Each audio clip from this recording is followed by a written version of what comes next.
ابو عبید قص الناطف کے قریب خیمہ زن تھے۔ قص الناطف قلعہ بند قصبہ تھا۔ ابو عبید اپنے لشکر کو اس قلعے میں لے گئے۔ وہیں انہیں اطلاع ملی کہ مدائن سے فارسیوں کی فوج آ رہی ہے۔ ابو عبید نے اپنے سالاروں مثنہ بن حارثہ اور سلیط بن قیس کو بلایا اور انہیں بتایا کہ آگے جا کر دیکھ بھال کرنے والے اپنے آدمیوں نے بتایا ہے کہ مدائن سے فوج آ رہی ہے جس کا رخ ادھر ہی ہے۔ ابو عبید نے کہا، اور میرے رفیقو، اس فوج کے ساتھ ہاتھی بھی ہیں۔ میں صرف ہاتھیوں سے ڈرتا ہوں۔ ڈر یہ ہے کہ ہمارے آدمیوں نے ابھی تک ہاتھی دیکھے نہیں ہیں، کہیں وہ ڈر نہ جائیں۔ مثنہ بن حارثہ نے کہا، ہم اپنے آدمیوں کو بتا دیں گے کہ ہاتھی کی جسامت اور شکل و صورت سے نہ ڈریں، اور انہیں یہ بھی بتا دیں گے کہ ہاتھیوں کی سونڈیں کاٹنے کی کوشش کریں۔ سلیط بن قیس نے کہا، تیر اندازوں کو آگے کریں گے، جو ہاتھی زخمی ہوگا وہ پیچھے کو بھاگے گا اور اپنی فوج کو رونتا پھرے گا۔ ابو عبید نے کہا، اللہ ہمارے ساتھ ہے، سب کو بتا دینا کہ ہاتھی آ رہے ہیں اور ان سے ڈریں نہیں۔ دوسری بات یہ ہے کہ ہمیں قلعہ بند ہو کر نہیں لڑنا چاہیے۔ یہ میں اس لیے کہہ رہا ہوں کہ قلعہ چھوٹا ہے اور مضبوط بھی نہیں ہے،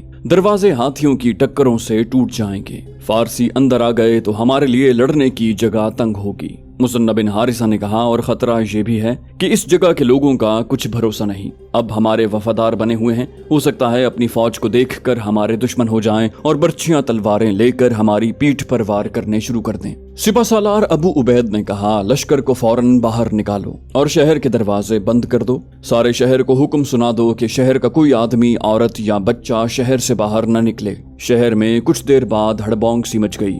مجاہدین کا لشکر بھاگم بھاگ تیاریوں میں مصروف ہوا۔ شہر کے لوگ اپنا قیمتی ساز و سامان، سونا اور اپنی نوجوان بیٹیاں ادھر ادھر چھپانے لگے۔ شام تک مجاہدین کا لشکر قلعے سے نکل گیا اور دریائے فرات کے کنارے قیام پذیر ہوا۔ وہاں کشتیوں کا پل بھی تھا۔ بہمن جادویہ کے متعلق تاریخوں میں لکھا ہے کہ وہ مسلمانوں کو صرف اس لیے ہی دشمن نہیں سمجھتا تھا کہ انہوں نے اس کے ملک پر حملہ کیا تھا، بلکہ اس کے دل میں پہلے ہی مسلمانوں کے خلاف نفرت بھری ہوئی تھی، جسے وہ مذہب کا رنگ دیا کرتا تھا۔ اس نے راستے میں یہ الفاظ کہے تھے جو تاریخ میں محفوظ ہیں، جالینوس، میں یہ جنگ ملکہ فارس اور رستم کے حکم سے لڑنے نہیں آیا، یہ میری ذاتی لڑائی ہے۔ میں نے ان کے سالار خالد بن ولید رضی اللہ عنہ سے جو شکستیں کھائی ہیں ان کا انتقام ان مسلمانوں سے لوں گا۔ جالینوس نے کہا، انتقام تو میں نے بھی لینا ہے، میں ان کے خون سے فرات لال کر دوں گا۔ پھر فارس کی یہ فوج مسلمانوں کے بالمقابل دریا کے دوسرے کنارے پر پہنچ گئی جب سورج غروب ہو رہا تھا، اس لیے اسی روز لڑائی شروع نہیں ہو سکتی تھی۔ عربوں نے ہاتھی کو نہیں دیکھا تھا۔ انہوں نے پہلی بار ہاتھی دیکھے تو دریا کے کنارے کھڑے ہو کر اندھیرا گہرا ہونے تک دیکھتے رہے۔ رات کو سالاروں نے انہیں بتایا کہ ہاتھیوں کا مقابلہ کس طرح کرنا ہے۔ حسب معمول فارس کی فوج کی نفری مسلمانوں کی نسبت 2.5-3 گنا زیادہ تھی۔ سوار دستے بھی زیادہ تھے اور ہاتھی ایک اضافی قوت تھی۔ رات گزر گئی۔ فجر کی نماز کی امامت ابو عبید نے کی اور سورہ انفال کی یہ آیت پڑھ کر مختصر سا خطبہ دیا کہ آج کے دن جس نے پیٹھ دکھائی بجز اس کے وہ کسی مصلحت سے پیچھے ہٹا، اس پر اللہ کا غضب نازل ہوگا اور اس کا ٹھکانہ دوزخ ہوگا جو بہت برا ٹھکانہ ہے۔ پھر انہوں نے کہا کہ آج تک باطل کی اس جنگی طاقت کو تم نے ہر میدان میں شکست دی ہے، ہر میدان میں ان کی تعداد تم سے زیادہ اور کہیں بہت زیادہ رہی ہے۔ اللہ نے تمہیں ہر میدان میں فتح عطا فرمائی ہے، لیکن اللہ اپنے کرم سے اسی کو نوازتا ہے جو اس کی راہ میں قربانیاں دیتے ہیں۔ اب ایسا نہ ہو کہ ہم شکست کی بدنامی چہروں پر مل کر مدینہ چاہیں، تمہاری اپنی بیویاں، اپنی بہنیں اور اپنے بچے تمہاری صورتیں دیکھنا گوارا نہ کریں۔ ان ہاتھیوں سے مت ڈرنا، ان چلتی پھرتی چٹانوں کو انہی کے لہو میں ڈبو دو۔ صبح کی روشنی ذرا سفید ہوئی تو دریا کے پار سے فارسیوں کی للکار سنائی دے رہی تھی۔ ابو عبید نے اس طرف کے کنارے پر کھڑے ہو کر دیکھا، بہمن جادویہ پکار رہا تھا، کیا تم دریا پار کر کے اس طرف آؤ گے یا ہم ادھر آئیں؟ بہمن جادویہ بلند آواز سے پوچھ رہا تھا۔ بہمن جادویہ نے طنزیہ لہجے میں کہا، تم عرب کے بدو اس طرف آنے کی جرت نہیں کر سکتے۔ جالینوس نے تانا دیا، تمہارے چہرے بتا رہے ہیں کہ تم ادھر آنے سے ڈرتے ہو۔ ابو عبید نے کہا، ہم آ رہے ہیں، اور دریا کے کنارے سے ہٹ آئے۔ ابو عبید نے اپنے سالاروں سے کہا، خدا کی قسم میں یہ تانا برداشت نہیں کر سکتا کہ ہم ان آتش پرستوں سے ڈرتے ہیں جنہیں ہم ہر لڑائی میں شکست دے چکے ہیں۔ کشتیوں کا پل موجود ہے، لشکر دریا کے پار جا کر لڑے گا۔ تاریخ فاروق اعظم میں ابو عبید کی یہ الفاظ تحریر ہیں، آتش پرست موت پر ہم سے زیادہ دلیر نہیں ہیں، دریا ہم ہی عبور کریں گے۔ مثنہ بن حارثہ نے کہا، ابو عبید خدا کی قسم مجھے یقین نہیں آ رہا کہ تم لشکر کو دریا کے پار لے جا کر لڑاؤ گے۔ ابو عبید نے کہا، تمہیں یقین کیوں نہیں آ رہا ابن حارثہ؟ انہوں نے ہمیں للکارا ہے، ہم دریا کے پار جا رہے ہیں۔ مسنہ بن حارثہ نے کہا کیا تم دیکھ نہیں رہے کہ ان کی تعداد کتنی زیادہ ہے؟ وہ ہاتھی بھی لائے ہیں، ان کی تیاری دیکھو۔ ہمیں دریا کے پار نہیں جانا چاہیے، انہیں للکارو کہ وہ ادھر آئیں۔ مورخ طبری اور بلازری نے لکھا ہے کہ ابو عبید بہمن جادویہ اور جالینوس کی طعنہ آمیز للکار پر اس قدر مشتعل ہو گئے تھے کہ وہ مسنہ بن حارثہ کی کسی بات اور کسی دلیل کو قبول نہیں کر رہے تھے۔ سالار سلیط بن قیس نے کہا اور یہ بھی دیکھو ابو عبید، ہماری تعداد مشکل سے 9000 ہے اور ان کی تعداد دیکھو 25000 تو ہوگی۔ میدان کے زیادہ حصے میں تو انہوں نے اپنی فوج کو پھیلا دیا ہے اور ہاتھیوں کو انہوں نے قلب میں رکھا ہے۔ انہوں نے ہمارے 9000 مجاہدین کے لیے جو جگہ چھوڑی ہے وہ کافی نہیں ہے۔ ہمارے سواروں کے لیے گھوڑے گھما پھرا کر لڑنے کے لیے یہ جگہ تنگ ہے، پیچھے دریا ہے، دائیں بائیں کی زمین کٹی پھٹی ہے اور کھڈ بھی ہیں، ہمیں پار نہیں جانا چاہیے۔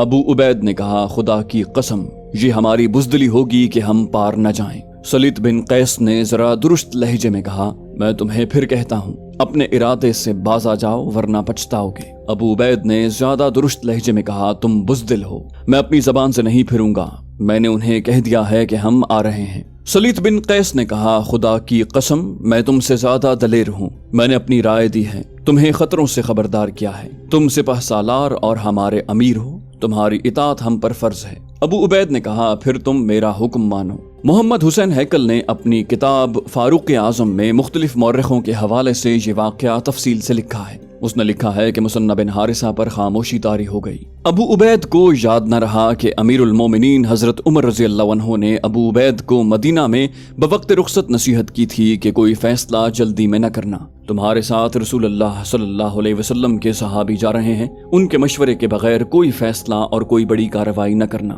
سلیط بن قیس کی رائے کو اہمیت دینا۔ حضرت عمر رضی اللہ عنہ جانتے تھے کہ مدینہ سے جو لشکر جا رہا ہے اس کے سپہ سالار مسنہ بن حارثہ یا سلیط بن قیس کو ہونا چاہیے۔ مسنہ بن حارثہ کو اس لیے سپہ سالار ہونا چاہیے تھا کہ انہوں نے خالد بن ولید رضی اللہ عنہ کی قیادت میں فارس کی فوج کے خلاف کئی مارکے لڑے تھے، اس طرح وہ کافی تجربہ کار سالار بن گئے تھے۔ سلیط بن قیس کو اس لیے سپہ سالار ہونا چاہیے تھا کہ وہ صحابی تھے اور انہوں نے رسول اللہ صلی اللہ علیہ وسلم کی قیادت میں کئی جنگیں لڑی تھیں، لیکن حضرت عمر رضی اللہ عنہ نے ابو عبید کو سپہ سالاری کا شرف اس لیے دیا تھا کہ حضرت عمر رضی اللہ عنہ کے کہنے کے باوجود کوئی ایک آدمی بھی عراق کے محاذ پر جانے کے لیے تیار نہیں ہوا تھا۔ مسنہ بن حارثہ کمک لینے کے لیے مدینہ آئے ہوئے تھے۔ انہوں نے لوگوں کو ایسا اشتعال دلایا کہ ابو عبید سب سے پہلے اٹھے اور کہا کہ وہ عراق کے محاذ پر جائیں گے۔ ان کے اٹھنے کی دیر تھی کہ وہاں بیٹھے ہوئے لوگوں نے محاذ پر جانے کے لیے اپنے نام پیش کرنے شروع کر دیے اور دیکھتے ہی دیکھتے 1000 رضاکار عراق کے محاذ پر جانے کے لیے تیار ہو گئے۔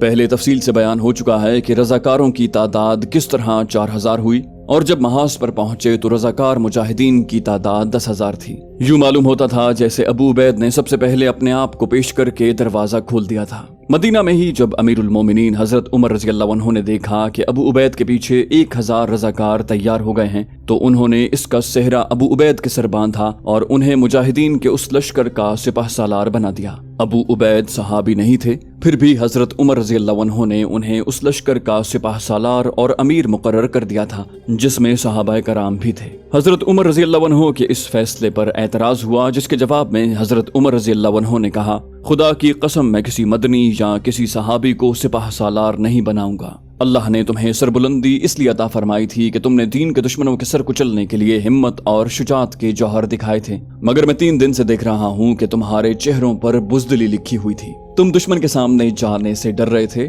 تو کیا سالاری اور امارت کے لیے اس شخص نے برتری حاصل نہیں کر لی جو اپنے دین کی حفاظت اور فروغ کے لیے سب سے پہلے آگے آیا؟ خدا کی قسم اس لشکر کا امیر یہی شخص ہوگا۔ ابو عبید اٹھو، میں نے تمہیں اس لشکر کا امیر مقرر کیا ہے جو مسنہ بن حارثہ کے ساتھ جا رہا ہے۔ حضرت عمر رضی اللہ عنہ نے وہاں بیٹھے ہوئے 2 صحابہ کرام سعد بن عبید اور سلیط بن قیس سے کہا تم دونوں ابو عبید کے بعد بولے تھے کہ تم محاذ پر جاؤ گے، ابو عبید سے پہلے تم اٹھتے تو لشکر کے امیر تم ہوتے۔ پھر امیر المومنین حضرت عمر رضی اللہ عنہ نے ابو عبید کو واضح نصیحتیں کی اور ہدایات دی کہ جن کا لب لباب یہ تھا کہ انہیں جو رتبہ دیا گیا ہے اس کا غلط استعمال نہ کریں اور بغیر مشورے کے اپنا کوئی فیصلہ نہ ٹھوسیں، مگر ابو عبید امیر المومنین کی ہدایات کو ذہن سے صاف کر چکے تھے اور وہ اپنا ذاتی فیصلہ ٹھوس رہے تھے کہ ہم دریا کے پار جا کر لڑیں گے۔